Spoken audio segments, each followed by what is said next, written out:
여러분 손흥민 선수 좋아하시나요? 저는 그닥 좋아하진 않고 사랑합니다. 최근에도 꾸준히 골을 넣고 좋은 모습을 보여주고 있죠. 그런데 이렇게 손흥민이 골을 넣으면 토트넘 팬만 소리 지르는 게 아닙니다. 치킨집 사장이라면 라이벌인 아스날의 팬이더라도 손흥민이 골을 넣길 기도할 겁니다. 월드컵 특수라는 말이 가장 잘 어울리는 곳인 치킨업계는 지난 카타르 월드컵 동안 매출이 6.3%나 증가했습니다. 같은 기간 전체 외식업 매출이 1.4%나 줄었는데 말이죠. 우리는 왜 성인 22명이 땀내나게 뛰어다니는 공놀이를 보며 아무 죄 없는 닭들을 이렇게 학살하게 된 걸까요? 진짜 이런 이유일까요? 1950년대 미군 부대가 들어오면서 후라이드 치킨 문화도 함께 들어옵니다. 지금까지 닭을 삶아도 먹고 볶아도 먹고, 아니 목이든 똥집이든 발이든 먹을 수 있는 건 다 먹었지만 밀가루 묻혀서 튀겨본 적은 없었거든요. 먹어보니 글쎄 침샘 폭발, 신세계가 열린 거죠. 그렇게 조선 서버에 출시된 후라이드 치킨은 1960년대 양계업의 발달, 70년대 식용유 대량 생산을 거치며 빠르게 우리 식탁을 점령할 준비를 합니다. 그러다 1977년 서울 명동에서 림스 치킨이 탄생하며 우리가 아는 그 바삭한 닭튀김이 대중화되기 시작했죠. 근데 아무리 맛있어도 당시 치킨은 꽤나 비싼 음식이었기 때문에 이걸 먹을 만한 명분이 필요했습니다. 원래 맛있고 비싼 음식은 기분 좋은 날 돼야 마음 놓고 먹잖아요. 그리고 그 명분은 80년대 스포츠 이벤트 3연타로 해결됐죠. 82년 프로야구 출범, 86년 아시안게임, 88년 서울올림픽까지 굵직한 행사가 연속으로 진행되면서 치킨은 폭발적인 인기를 얻게 됩니다.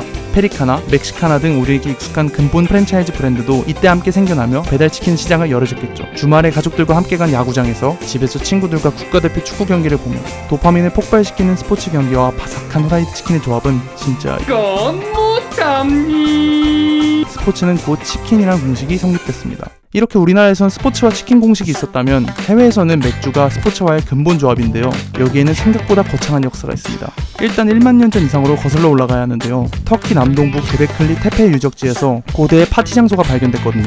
근데 거기서 맥주 양조의 흔적이 발견됐습니다.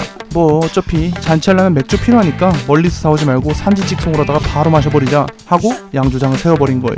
1만 년 전에도 쩝쩝박삭해서 계셨던 거죠. 이런 역사적인 증거들을 토대로 학자들은 맥주를 소셜 드링크라고 이름 붙여요.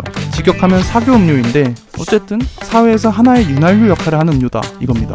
맥주라는 게 다른 술보다는 도수가 낮아 음료의 성향도 있고 한두 잔 홀짝이다 보면 취하는 술이기도 하잖아요. 이 애매한 포지션이 사람들이 여럿 모였을 때 분위기도 돋구고 화기애애하게 만들기 딱 좋은 그런 음료로서 오랜 세월 기능하게 된 겁니다. 사람들이 모이고 화기애애한 분위기? 딱 스포츠 이벤트죠. 또 그리고 맥주가 남자의 음료라는 것도 이유가 됩니다. 2017년 갤럽 조사에 따르면 남성 음주자의 62%가 맥주를 선호하는 반면 여성의 경우 19%만 맥주를 선택했다고 합니다. 우리나라의 경우 손흥민, 이강인, 그리고 시찬이 형 같은 미남 선수들로 인해 스포츠를 즐기는 여성 팬들이 많아졌지만 종주국인 영국을 포함한 해외에선 아직까진 남성이 즐기는 문화라는 인식이 강한데 남자가 좋아하는 맥주에 남자가 좋아하는 축구 조합이 흥하지 못할 이유가 없겠죠? 이에 맞춰 해외 주류 회사들, 특히 맥주 브랜드는 축구 홍보에 엄청난 힘을 쏟고 있습니다. 하이네켄은 유럽 챔피언스 리그를 지속적으로 후원하고 있고요. 버드와이저 역시 마찬가지입니다. 가장 최근에 열렸던 카타르 월드컵 역시 큰 스포츠 이벤트이기에 수많은 글로벌 먹이업들이 후원사를 자처했는데요. 카타르의 특징이 뭐였죠? 네, 술을 마시지 않는 중동 국가죠. 문제는 버드와이저가 대대로 월드컵의 가장 큰 스폰서였다는 겁니다. 말 그대로 천문학적인 돈을 쏟아붓고도 홍보는커녕 가져갔던 맥주까지 땅바닥에 쏟아부을 상황이 될 뻔했는데요. 하지만 현대사회에선 돈으로 안 되는 게 어딨나요? 또 팬들 입장에서도 세계 최대의 축제에서 술이 없다는 건 상상하기 어렵죠. 결국 버드와이저 팬존이라는 일부 구역과 호텔 등에서 제한적인 판매가 허용됐습니다. 돈이 끼어있기에 가능했을 수도 있지만 축구와 술, 축구와 맥주가 얼마나 끈끈한 관계인지도 알 수 있는 사건이었죠. 다시 7, 80년대의 우리나라로 돌아가 봅시다. 치킨 혼자 고군분투하던 이 시대는 아직 맥주가 그렇게 인기 있는 주류는 아니었습니다. 따라서 아직 치맥이라는 조합은 없었고 되려 칫소, 즉 소주와의 조합이 오히려 흥했죠. 우리가 알고 있는 치맥이 대중화된 것은 2000년대 이후인데요. 2002년 개정된 주세법으로 수많은 맥주 하우스가 생겨나고 덩달아 개최된 2002 아시안게임 그리고 대망의 한일 월드컵으로 인해 치맥은 이제 엄연히 한국 문화 중 하나가 됐습니다. 그리고 치킨과 맥주가 폭발적으로 성장할 때 항상 스포츠가 옆에 있었죠. 사실 치킨과 맥주는 요산 수치를 높여 통풍의 위험이 있고 스포츠 역시 스트레스를 줄 때가 많습니다.